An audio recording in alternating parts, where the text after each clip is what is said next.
Matt Damon told me that Kilian is the worst dinner companion imaginable. What he meant by that was that when you're working on a film, when you're being the character, there's very little room in your head for anything else. Yeah. I mean, I've always been like that, I think. But it's because, to me, you know, you have the time on set, which is short enough time.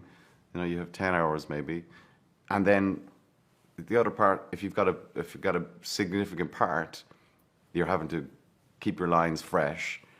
And then the other big thing for me is sleeping. I love sleeping, and I need sleep. So you know, I don't really. I've had lots of lovely dinners with Matt Damon since the movie's finished and we've been out promoting it and stuff. But at the time, yeah, you're just not you just don't have the room, like you say, in your head, and you want to then have as much sleep as possible. I did genuinely think it's one of the greatest screenplays I'd ever read. And you told him, I'll do it. I mean, I said I'd do it before I read it. I always say that. That's quite a risk. Why would you do that?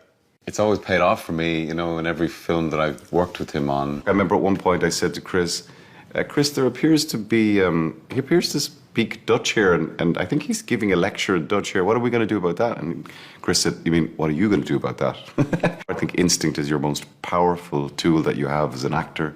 Nothing must be predetermined, so therefore you mustn't have a plan about how you're going to play stuff. And I love that. It's like being buffeted by the wind and being buffeted by emotion. It was one of the Sydneys, it could have been Sidney Lumet, it could have been Sidney Pollack, but one of them said, it takes 30 years to make an actor.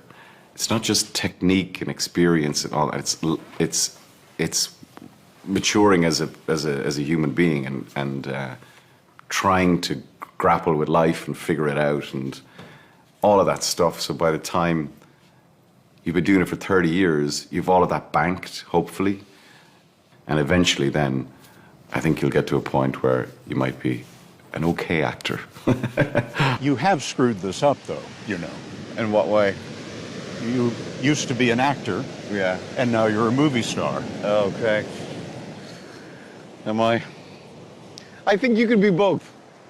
You know, I've never understood that term, really, movie star. I've always just felt like I'm an actor.